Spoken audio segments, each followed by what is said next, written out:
Happy New Year. Of course, there's a whole bunch of games I'm looking forward to and I'm very excited for. So today, talking about my most anticipated games of 2024. Also, make sure to check the description for the full list of games. Now, let's get started with the super hype tier. Now, the Killer Bean guy of Killer Bean fame is making a Killer Bean game. Yes, I only heard about this a couple weeks ago. Killer Bean is this old niche YouTube series with animated beans in a bunch of action scenarios, dancing. I think I've seen like Soulja Boy edits of Killer Bean. I only learned about this game a couple months ago and it actually looks really good. Every time I see an update from this game, it has more and more aspects of it that just look interesting. There's fucking breakdancing, gun kata, there's roguelike elements.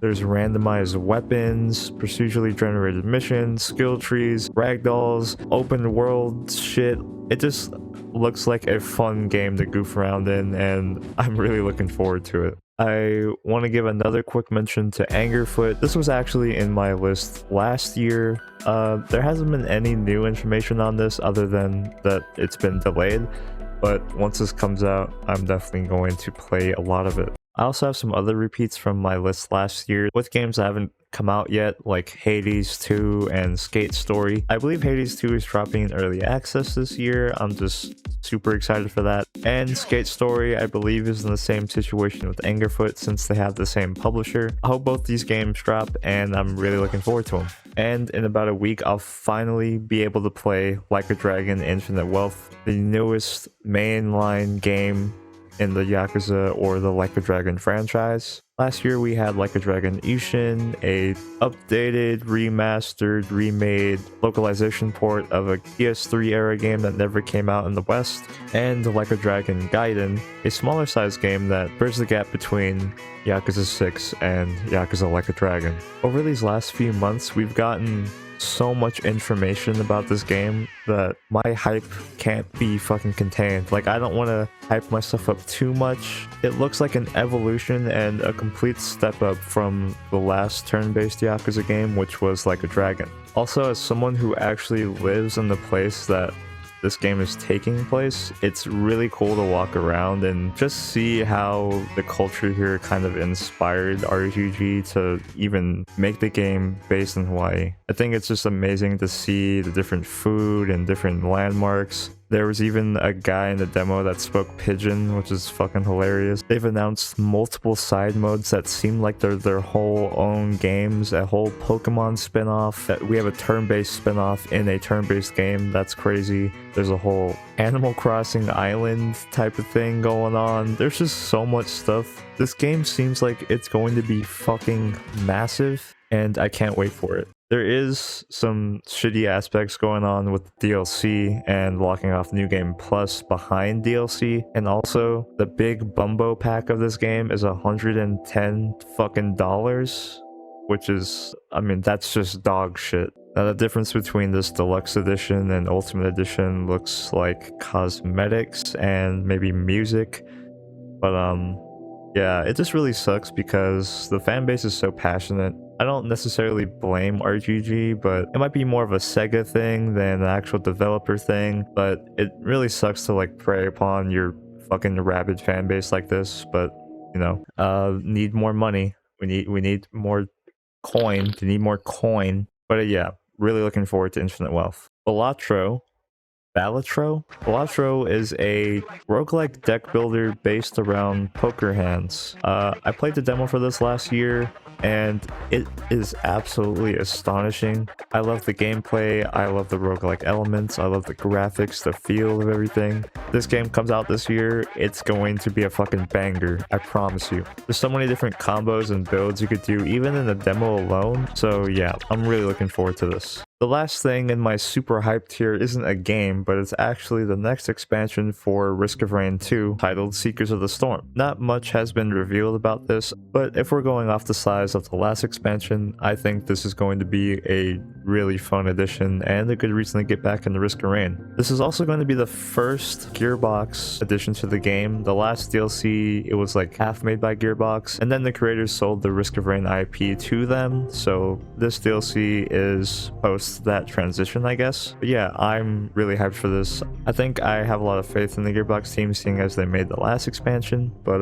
yeah, it looks really great so far. Now we're gonna move on to the next tier of games. This is the hyped tier. I'm hyped. I'm looking forward to these games. You know, I still really want to play these games, but there's a tier below the super hyped tier. That differentiation is important for some reason. And we're going to start with the Silent Hill 2 remake. Silent Hill 2 is one of my favorite games I played last year. Learning about this remake, I know a lot of people are pretty iffy on it, especially because of the team behind it, which is Bloober Team. I don't know too much about that, but I do kind of agree with the sentiment that it might be kind of hard to capture the soul of the original game, but I'm definitely interested to see where it's going, and if it's fun, I'll probably buy it and check it out. I'm really hoping this one's good. I know a lot of people are feeling a bit iffy about it. I played the demo for Another Crab's Treasure a couple months ago. The upcoming Crab Souls-like, developed by Aggro Crab. The demo was absolutely oozing with just charm and style. I really loved how it felt and looked. I'm not much of a Souls-like guy. I think they're cool. I get skill issued like really early and then I kind of just drop the game. This game seemed a bit more accessible and had a lot more options to play with, so I think I'm going to check it out. I'm also pretty excited for the upcoming Deep Rock Galactic spin-offs, with Deep Rock Galactic Survivor dropping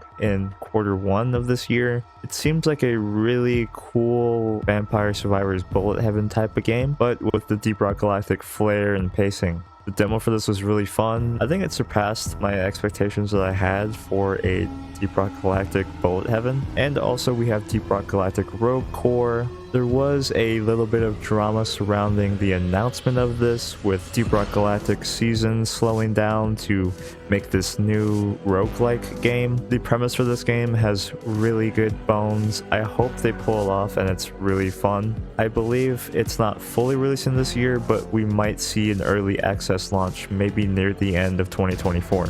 But yeah, I love Ghost Ship Games and their communication with their fan base. They make really great shit and I'm excited for this. Everhood 2 is a music rhythm based quirky RPG. I played the first one last year and I had a really great time. Seriously trippy ass story, and the gameplay is really fun combined with these super bombastic beats. I really loved the OST for this game, and in general the game is really fun. I'm interested to see where they take this second game, because it seems like there's even more RPG elements with like equipment and maybe skills. So far from this trailer, it looks really cool. Now, the last game in this tier is created by someone who made one of my favorite games of all time. It's also got something to do with this guy over here.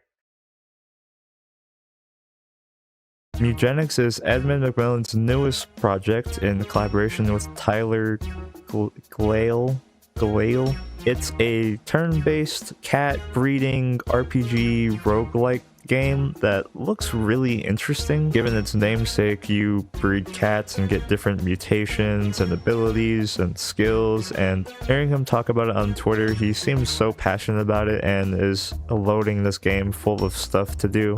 Myself personally, I'm not a turn-based tactics guy, but I do think I'm going to try out this game because I just love Edmund's stuff. I love the style and I like roguelikes, so yeah, I'll probably check it out. It sounds really promising. I hope we get a full release this year. I don't know if he would do early access, but yeah, I've been following this game for a while and I hope it's good. Now for this next tier, I'm gonna say I'm just keeping my eye on it. I might not buy it at launch, but if it seems pretty good, I'll probably pick it up. Now the first thing I'm keeping my eye on is Metal Gear Solid Snake Eater. I'm not much of a Metal Gear Solid guy, but I know that Snake Eater is heralded as one of the best, so I might check it out if this remake seems pretty good. I mean, it looks cool. Judas is looking like the spiritual successor to the BioShock franchise. There's very little info on this game, but the trailer was pretty intriguing. The screenshots look like classic BioShock, which is dope.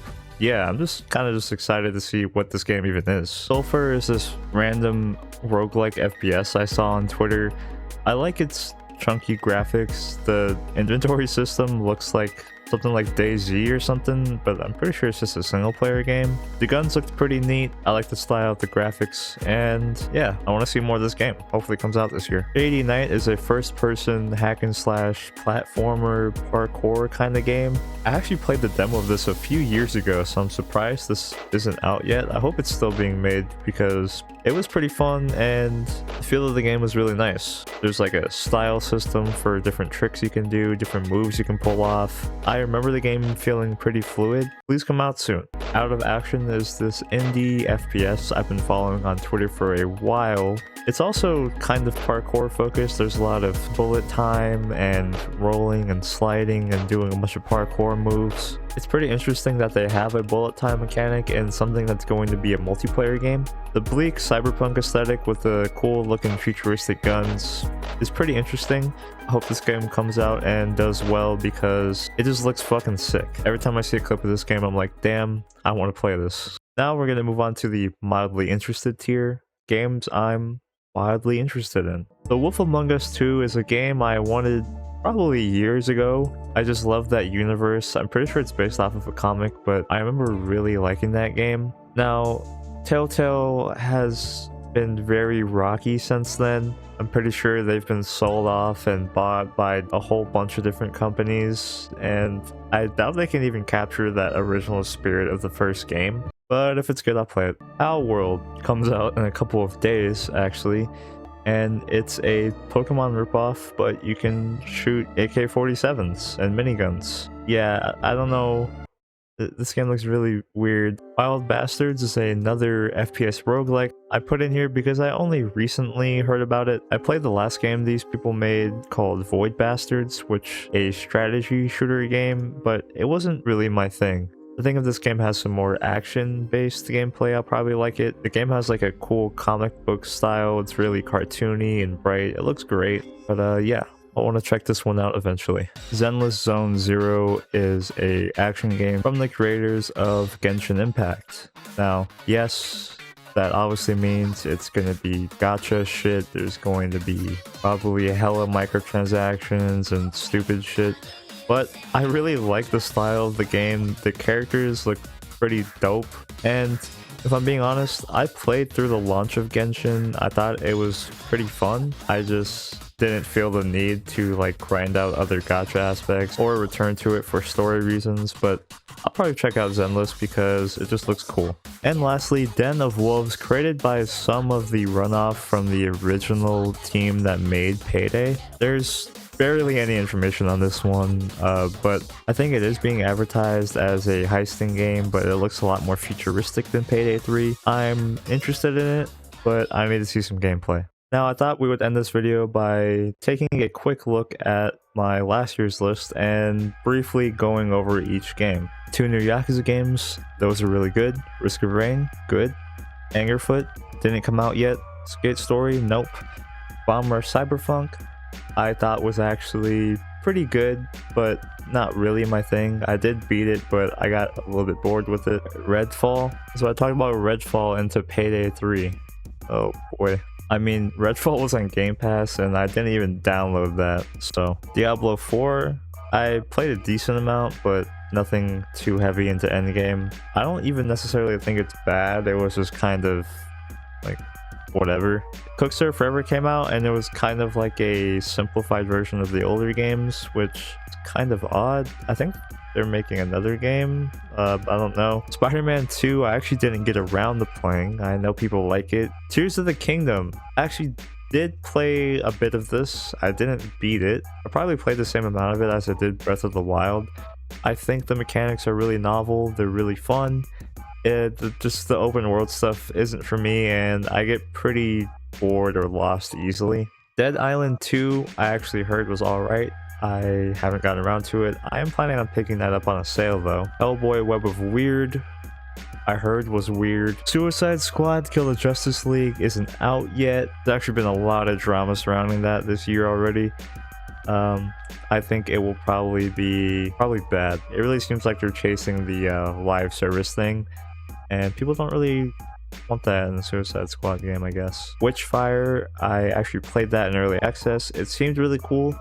but I think I would rather play it when it's fully out. And Minecraft Legends I completely forgot about. So those were my most anticipated games of 2024.